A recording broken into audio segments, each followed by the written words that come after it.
Underpowered Hour. On this week's show, it's time for an Internet Roundup. We talk about all of our favorite Instagram, YouTube, and other internet nonsense, as well as a Range Rover theft drop and a dryer that mines Bitcoin. And now, here's the show.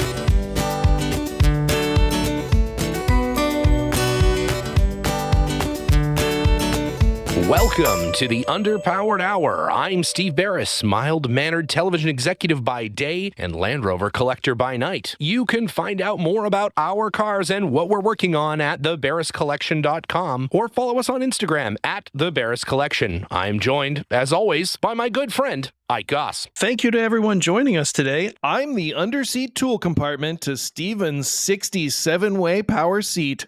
I am the rattly but invaluable compartment of podcasting, Ike Goss. I own and operate Pangolin 4x4 in Springfield, Oregon, where we live and breathe Land Rovers. Check us out online on Facebook, Instagram at Pangolin 4x4. Let's get started. All right, Ike. Well, this week in the news, some good news on the stolen Range Rover front.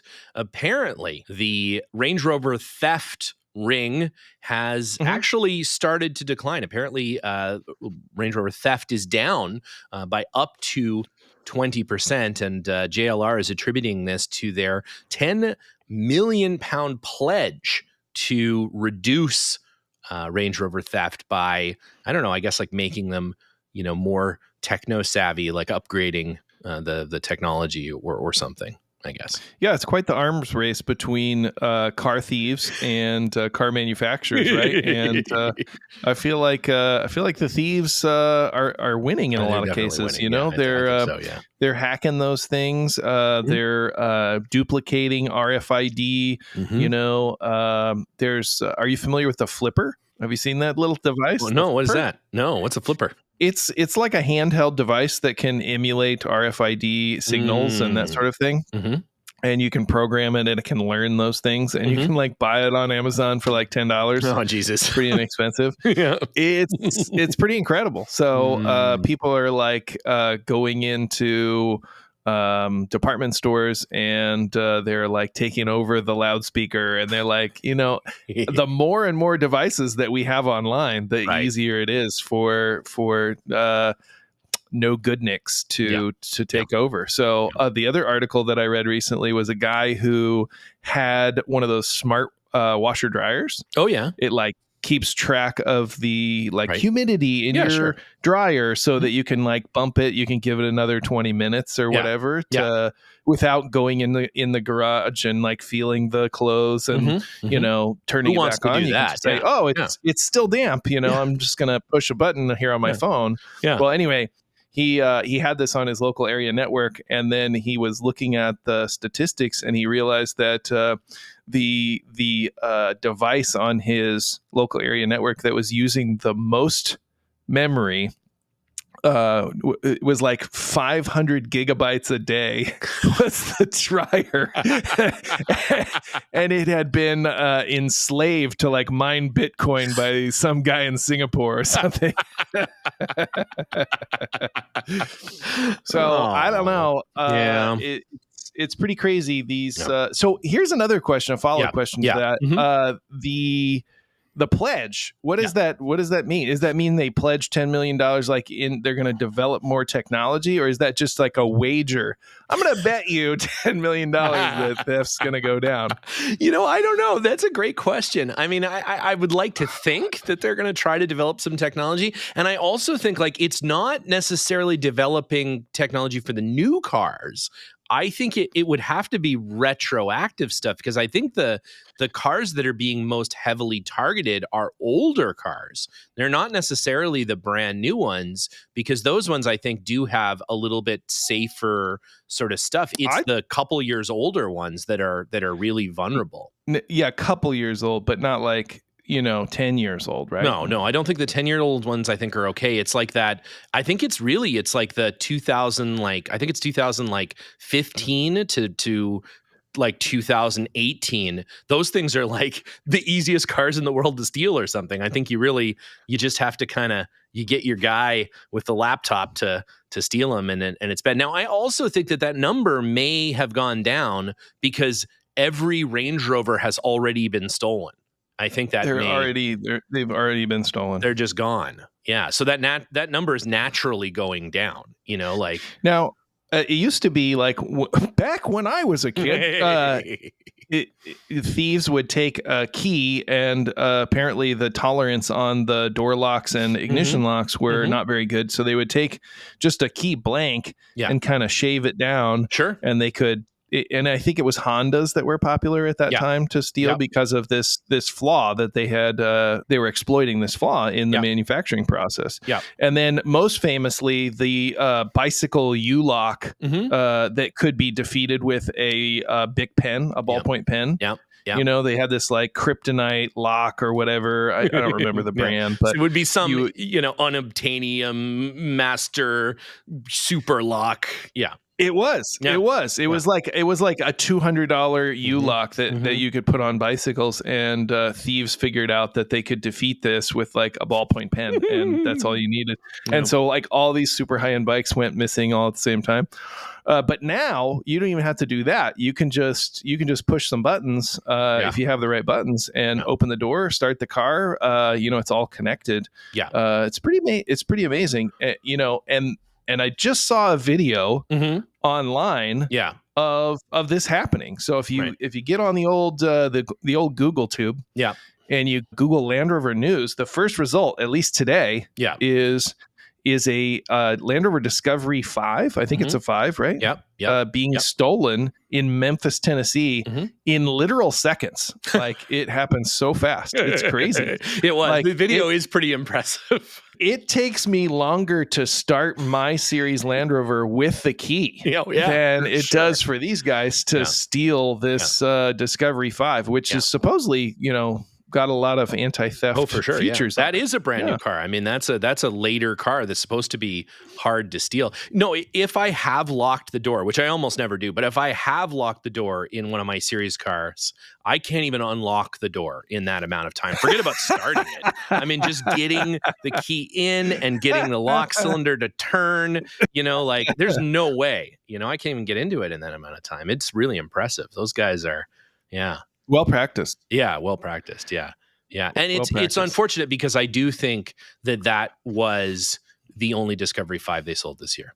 So yeah, they stole the only one. That poor thing. Yeah, that's too bad. God, owner's got to be so excited. Oh, I know. It's too bad. It's really unfortunate. So that one number now that they had, it's got to go back to 0. So. No, they still sold it. Oh, they sold it. Yeah, that's true. Yeah, JLR, it's still a win. It's still a win. In fact, they could possibly sell it again. When we sell it again, it could come back to the dealership, as a used trade it in. Yeah, that's right. The guys will come in. That's a good point. Bump up those numbers. 50. You're going to see it next week. That's a good point. Land Rover Discovery 5 sales up 100%. 100%. That's a good point. That's a good point. Speaking of Land Rover sales, if you were lucky enough to get your hands on one of the Trek vehicles from this year's Trek, the 2023 Trek, which was held down in Texas, beautiful Texas. It was a hell of an event, a really neat course. Ike and I, of course, were down there for the Defender Trophy, which was held in the same location and was a ton of fun. And we certainly enjoyed ourselves. They used the brand new Land Rover Defender 130, all specially equipped. Unfortunately, there was an issue with the brake calipers potentially not being bolted down correctly. So every one of those cars has been recalled back to the dealer to have the bolts tightened, as there is a chance that they may become dislodged. And, brake calipers becoming dislodged when the vehicle's in motion just does not sound like a good day for anyone involved in that. So if you have one of those cars, you may want to maybe consider having it flatbedded over to the dealership. But check those bolts. Recalled, check those right? bolts. It's a recall. Yeah, it's recalled. Yep. So that should be done under the factory warranty, the auspices of the factory warranty, right? Yep. So it's a voluntary recall. I don't think anybody's been maimed in this process. And it sounds like it's actually just a torque thing. They were under torqued. So it's not like we're not talking about like Boeing door bolt looseness here, or in some cases just missing. This is just they're under torqued. So they're in there and they're tight. They're just not tight to the level that Land Rover would like to see them. So just go in there and tighten up those bolts. So it doesn't sound out of an abundance of caution is how this recall is. I believe that's true. It begins, right? Yeah. So you don't need to. I don't think you need to worry too much. But I would, I would put that at the top of the list. Go ahead and get those bolts tightened. Well, this brings up a good point. A lot of these cars nowadays they are manufactured in a way that the service intervals are pretty long. Yeah, that's right. The service intervals on a lot of cars, it's like 20,000 miles, right? Yeah. So, on my Land Rover, my series Land Rover, it says like in the owner's manual, like readjust the valves every like 10 minutes. Yes, that's right. Yeah. Maybe 10 to 15, depending on the exterior temperature. That's right.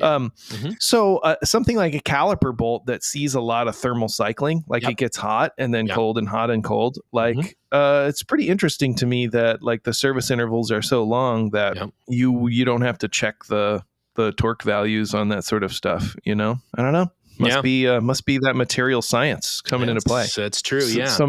Some advances have apparently been made in the last 70 years. In the last 75 years, yeah, it's true. But just worth going down to your local Land Rover dealer and just have them torque up those bolts for you, just to make sense. And speaking of torquing up bolts, our good friend of the show, we'd like to say, because anytime he's welcome to come on and have a chit chat, and certainly huge Land Rover fan, and has been a fan of the brand for decades. Rowan Atkinson, Mr. Bean himself, the Black Adder, is selling a couple of his now, I guess, classic Defenders, but not super classic. A couple of 2016 Defenders. One is a Heritage Edition, that really cool sort of Huey homage 110, the sort of classic pale green with the white roof 110 that has I think it even has the Huey plate on the side of it that they made in that last year of production. I think they made 400 of those or something. I don't know. They didn't make very many of them. And also a 007 version of that car for a celebration of the film around the last of that movie. They are going to auction both of those cars off. Those are in the UK, and they're expecting those to go for right around 80,000, which is really pretty. I know, I think that's 80,000 pounds, but that's pretty reasonable. I don't know. I guess it's not really fetching much of a premium. There's not a Mr. Bean tax on those. It doesn't sound like, unfortunately. I would pay extra for a Mr. Bean edition. Right? Oh yeah, with a sofa on the roof, like a little, like a padlock on the door. Yeah, that would probably be more effective than the current anti-theft system. Yeah, that's right. You go with a Mr. Bean padlock on the door. Yeah. You sit on the roof on a couch and steer it with ropes. I think that would be great. I would pay extra for that. I would buy that car. So yeah, if you're in the market for a genuine Mr. Bean owned Heritage Edition Defender, you can look that up online. Go ahead and pick that up because I don't know, if you're into celebrity owned cars, I suppose that's a pretty neat one. He's had all kinds of crazy Land Rovers. He's actually had all kinds of crazy cars. He's actually a huge car guy. Very, very big automotive enthusiast. Yeah. I understand that he has an engineering degree prior to his career in acting. Yeah, and you know what? He's also a huge Formula One fan. Huge Formula One fan. And I don't know if you've heard the simply earth-shattering news. We really should have talked about this right off the bat. Earth-shattering news in Formula One. But Lewis Hamilton, 7-time world champion, is moving from the Mercedes team to Ferrari. This is like insane. It's like it changes. I don't follow Formula One, so it changes everything. It changes everything. How does it change everything? It would be like Linus, buying a Jeep Grand Cherokee. It's just it's like it flies in the face of everything we know. I mean, I feel like it's one sports team trading a player to another sports team. It is exactly that's how I see it in my mind. That is what it is. Yeah. I think. I mean, I could envision a situation where like Wayne Gretzky, goes to the Red Sox. Like that would be it's kind of like a big deal. Right? It's sort of like that. It's a little bit like that. It's a little bit like that. It could be like that. Yeah, it could be like that. And I think it's because before Lewis Hamilton retires, he would like the opportunity to be set on fire inside of a Formula One car.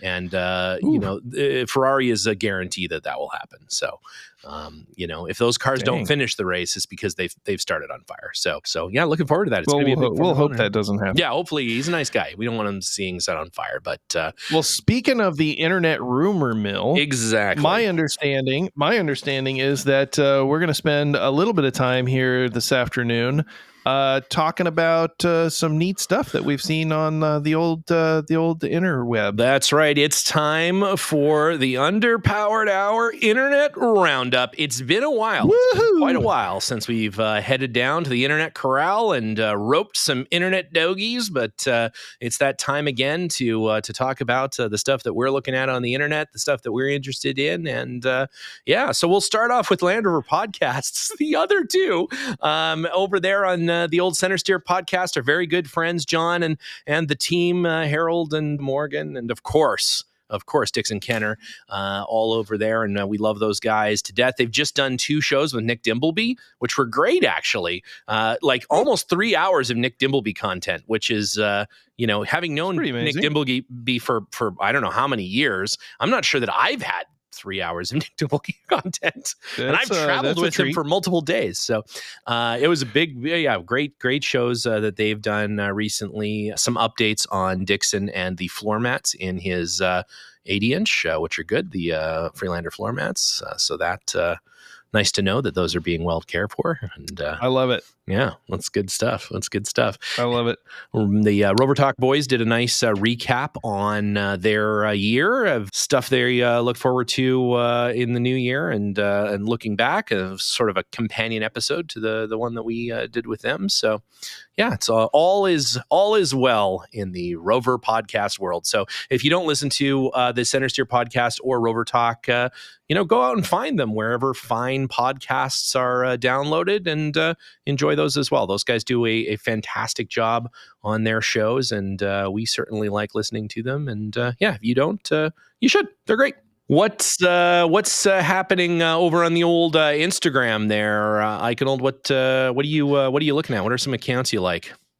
There's always some interesting stuff there on the old Instagram. There's funny stuff. There's interesting educational content. There's a lot of ridiculousness that happens on the Instagram. Yeah. But one thing that I like to use the Instagram for is keeping track of some artists and craftspeople. And what they're doing. They're always posting up their latest and greatest. So I really enjoy seeing what other people got going on in their workshops. And some of that is Rover content, and then other stuff is just general arts and crafts type of stuff. And one of the ones that I've found is pretty intriguing and oddly satisfying, if you will, is the Fourth Cone, and they do art and poster restoration. Yeah, that's really cool. So a lot of early advertising. Movie posters, these kinds of things, and it's amazing what those ladies can do with their craft. They'll take a poster that's been wadded up in a corner for 50 years, and it's covered in dirt and dust, and it's got a bunch of holes in it, and it's moth eaten, and they'll make it look like brand new. It's pretty amazing. Those ladies do a really good job, and super fun to watch. They lay them out, they get all the creases out, they lay in new linen or new cloth on the backs of these posters. They'll color, very artfully restore these posters. It's like watching fine art restoration. It really is. And it's neat. It's just another aspect of that process. So that's fun to watch. I really enjoy that. And speaking of creases in posters, there's another one, and this one is Land Rover related. Fold in the Map. These folks got They got I want to say it's a Series 2 or 2A. I think it's a 2, 109 3-door, and they just drive it around in nice looking places and take drone footage. That's pretty much all it is. It's all it is. But it's awesome. It's all it needs to be. Yeah, it doesn't need to be anything more than that. No, they do a good job. They've got a great eye. They do. They're taking some artful video. It's fun to watch that stuff. And speaking of simple but kind of appealing, Annabelle Rain. Have you seen that lady? No, I haven't. No. She drives around in a 110 and she just like makes grilled cheeses. She just like pulls up somewhere that's nice along a river or overlook mountains or something like that. She busts out her camp stove and she'll make a waffle or a grilled cheese. And, she takes 2 bites and feeds the rest to her dog. And that's all it is. That's all it is. But again, that's all it needs to be, So she's just driving around Europe, making grilled cheeses. I think it's great. Is she a live-in? Does she live in that 110, or is it just a weekend sort of thing? I think it's sort of a travel, thing. Yeah. I don't know her living situation, but that dog, I'm surprised it's not 900 pounds. That thing has eaten like every reel is another grilled cheese to that dog. And it's not entirely limited to grilled cheese. It's like a variety of sandwiches. It's all kinds of things. But it's really like rich food, it's pretty cool. The dog is gonna get the gout. Dog ever. Yeah, it's gonna watch out. It's gonna be It's going to be the companion account is the diabetic dog. The diabetic dog. Yeah. So what about you? Have you seen some cool ones? Well, let's not forget about the old Pangolin 4x4 and its recent million hit video of a pretty interesting video of you chipping away the 13 inches of ice to get to the heater valve in your car to warm it up a little bit during the recent ice cataclysm up there in Oregon. That seemed to be a strangely popular video. Yeah, I have a reasonable number of followers on the old Pangolin 4x4 Instagram. People seem to like what we're posting, but this is an outlier for sure. I did post a video of basically turning on the heater in my Land Rover. And we had an ice storm, so I had to kind of chip away at the ice that had built up around the hood latches and just turning on the valve under the hood.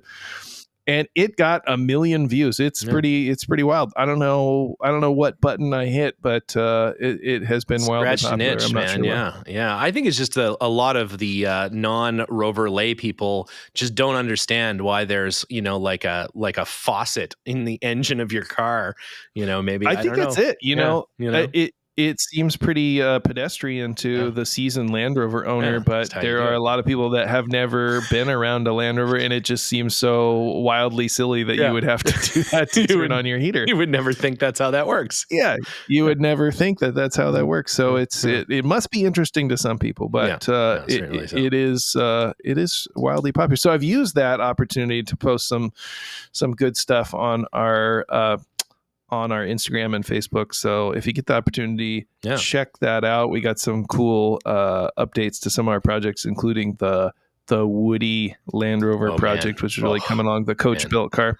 Oof. That thing's really going to be a special thing. So it is looking so good. That's one of my favorite projects of all of the amazing projects you guys have going on all the time.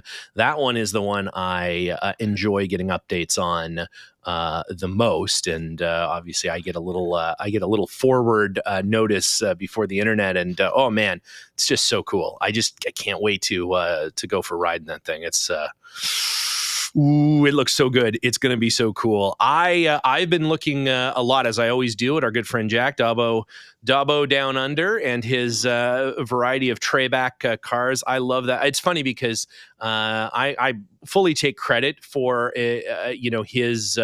his resurrection of that Trayback. The last time I was there, he just sort of had it parked up in the corner, and I said, "Oh my God, that's the most Australian Land Rover I've ever seen in my entire life!" Like it's this Trayback Land Rover, and he's like, "Oh yeah, I should do something with that." And now it's just become sort of synonymous with his channel. So I'm going to take full credit for that. And of course, he's embarked on his sort of first Series 1 restoration, and he's doing a great job. He's going through it. So I'm really loving seeing him do that, sort of question his life's decisions as he's sort of picking his way through it. So what have I done? Yeah, why would anybody do one of these things? So that's been really fun. That's a great account, and man, I really love that. I love watching people, sort of slowly build up these cars and sort of bring them back to life, and that's been really fun. So it's pretty fun to follow that process. It really is. No matter who's doing it, no matter to what level, if it's just the hobbyist or enthusiast, all the way up to the super hygienic high end restoration stuff. It's all interesting, and I think there's definitely room to enjoy all of those ways that people like Land Rovers and enjoy them for sure.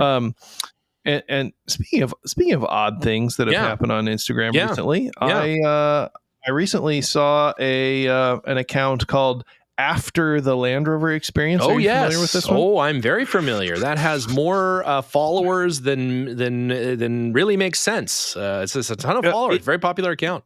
One thing that happened recently on this account is that it's a 110. It follows the sort of the new trails 110, new 110. Yeah, new 110. A new style 110, a white one. Yeah, white one. Yeah. And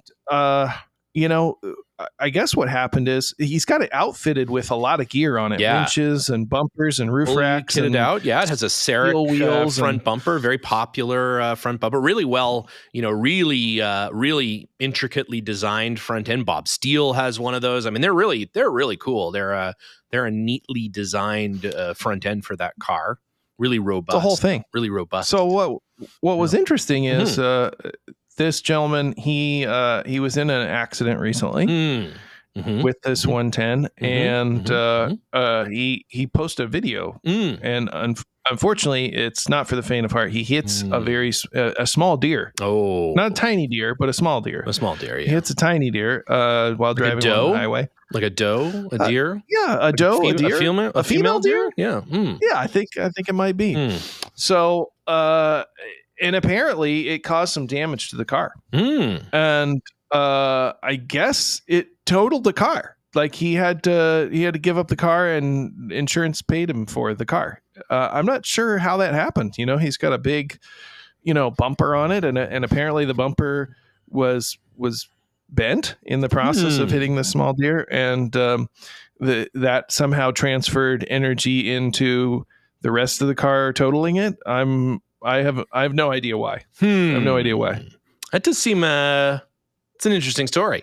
I wonder how something like that would happen with a bumper and things like that. How would that happen? There are pictures posted, and I can't wrap my head around how that totals a new car. A new car like that. That is a mystery. I feel like my buddy hit a moose with a Dodge Neon, and he's still driving it. That's a good point. Yeah, it's a good point. Well, that's interesting. That may just be one of those great mysteries that. Now he, to be fair, did not have comprehensive insurance on his car, so he may have had no choice but to continue driving the Dodge Neon with that moose hoof stuck into the roof. But a small deer. It's weird. It is weird. It's weird. Weird things happen on the internet. Yeah, weird things happen. Well, possibly someone could acquire that salvage titled 110 then maybe, and I think it's going to come up for auction on the old Copart if you're familiar with that. Yeah, look for, I'm not sure what part of the country that's in, but check those Coparts and see if you can pick that up on the cheap and repair, air quotes, whatever damage has been done, and get that thing back on the road. Get that thing rolling again. Well, over on the other part of the internet, a part that we're making an advance into, or making a salvo, if you will, into the old YouTube. We've got our very good friend of the show, Joe, and his crew over there at the Lost Cause Ranch. They are finally done putting up their new shop over at Joe's place, his pole barn that was built essentially, basically by him. He's done most of the work himself, he and his brother, and some of their friends, but he's done an awful lot of the work himself in sub-zero temperatures here in the last couple months, and he's got it all insulated now, and he's got all of his cars inside, still working on his LS1 Defender. He has his Nada 6-cylinder car in there, and is going to start doing some work on that. Just a super fun channel to watch. If you like the sort of do-it-yourself building channels, if you like, sort of at-home restoration projects and things like that, Joe's channel is great. Lost Cause Ranch, they have some great merch as well. I have a hoodie and I have a toque that I'm very fond of. I wear the toque quite frequently. It's one of my favorites. Also, a key fob is the one for my trailer keys. Also, our friends at Grizzly and Bear, Lee and Steffi, who are traveling around the world like forever. They're permanent residents of their Defender 130, and they're currently in South Africa. They've just gone through a major restoration project, sort of rebuild of their Grizzly Bear trailer and 130 camper van. They have the bed camper kind of configuration where their 130 houses a bed trailer, and they've rebuilt that almost entirely. They've created a custom aluminum enclosure for the bed of the 130. That's all been done basically completely custom in South Africa, and they've finished I think it would be about a 10 video series on that. Really fascinating stuff. They've modified the 130's 4 cab into a dual cab, but it's an extended dual cab, so you can actually lean the seats back. Because for those folks who've ridden in the single cab of a 110, you can't recline the seats, and it is super uncomfortable to sit in them for very long. And so they've essentially made a little tight. They've made like a 1.5 cab, so that it's you have a little bit of recline space, you have a little bit of move around space in the cab. It's pretty cool. I have a picture of an Australian 110 or 130 with a slightly extended cab, and we're going to post a picture of that in the show notes because it's fantastic. It has a tiny door. It's like it's like a foot long behind the driver's door to give you that recline space, but also be able to put some gear inside to put of stuff it. in there. Yeah. And it sounds really silly, and it kind of is really silly, but it's pretty great. It's pretty great. It's got just enough room to kind of put stuff behind the seats and also recline the seats. It's awesome. It's one of those things. It's one of those things where, I mean, the Land Rover interchangeability system would never allow for like extra room there, because then those parts don't interchange properly. There's no way to do it. But it's one of those great drawbacks where, like, man, those things are uncomfortable. Like the single cab on a 110, and of course the 130 never had it, but the single cab is really uncomfortable. It's terrible. The 130 did have a single cab. Really? You could get those with a what kind of bed was on a single cab 130? Usually it was a cab chassis, but you could get tray backs. You could get all kinds of things. Most famously, the British military used the 130 single cab as like a gun tractor. So it has like a big bed, right, a big bed on the back of it. Yeah, right. So they did make that configuration, and I think later in production they actually added, not to the cab base, but to the cab back, sort of an extension that allowed the seats to recline. So one of our good friends of the show, actually, Alex Massey, has a 130 last year of production. One of the last 130s made that has that extension on the cab. That's awesome. I didn't know that. Cool. I didn't know that. That's great. Check out Alex's 130. It's cool. It's got next that time I'm there, on. It's got a give me a zipper ride. bed. It's in Australia, so you can't see it in the UK. It's in Australia. Yeah, well, okay. Oh, that's awesome. Anyways, Grizzly and Bear, they're awesome. Check out their YouTube channel. They're traveling all over the place. We are going to have Lee and Steffi on the show at some point. They're now in a country with good internet, so we can actually do that. We've been trying to coordinate that for years, honestly, but they're always in spots where their internet is very unreliable, and but we've made a commitment to do that. I'm starting to think they're making that up. Oh, yeah, we can't. They're like, we can't do that. We're those guys, huh? We're in a country with bad internet. No.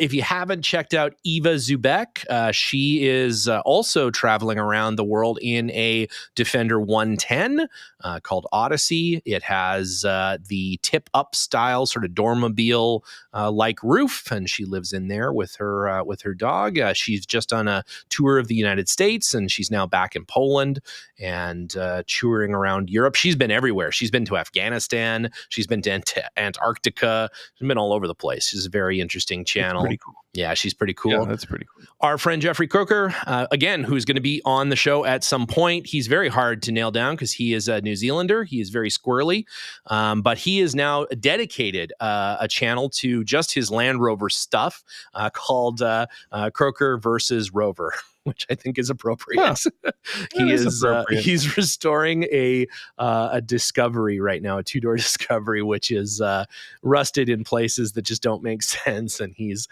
tearing through it and welding and swearing and things. And he's a very funny guy. He's really great, and he's fun to talk to, and we're going to get him on. My goodness, if it kills us, he's tough to nail down, but he'll be a lot of fun to talk to. So, and then our friend Jeff at Seriously Series has acquired a Stage 1 car, but it's an Australian Stage 1, so it doesn't have the V8 in it. It's got some other weird Australian motor in it, and I just did a video on... I think it is the Isuzu, right? It would be.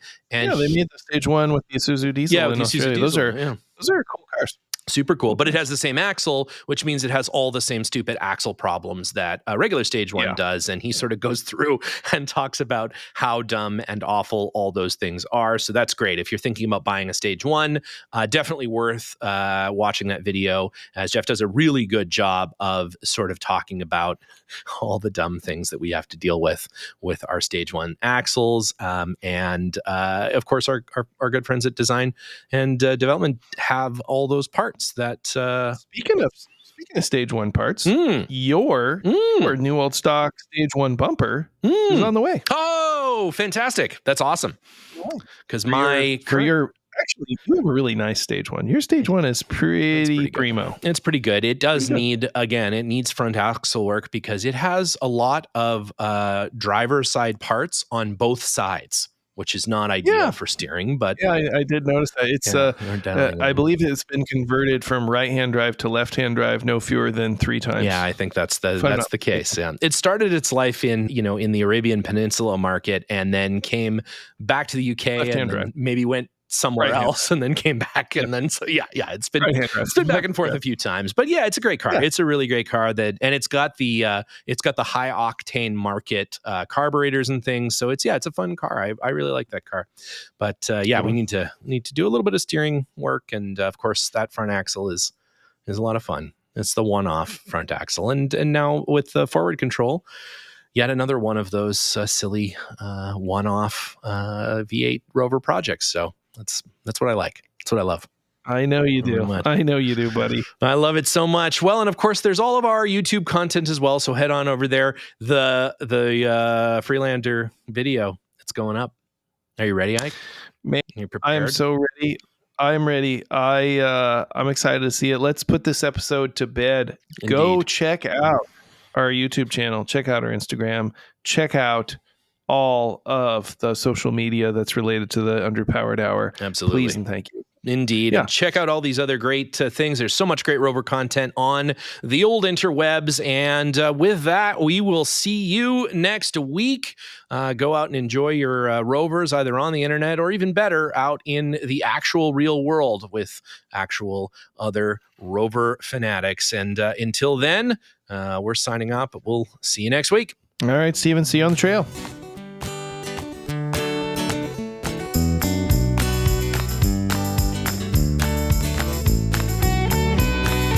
The The Underpowered Hour is produced by Liza Barris, Ike Goss, and me, Steve Barris. Pavel Svardov composed and performed our theme music. Consider supporting the show on Patreon, and if you already do, thank you. Your support makes the show possible. For even more, check out our Instagram or Facebook.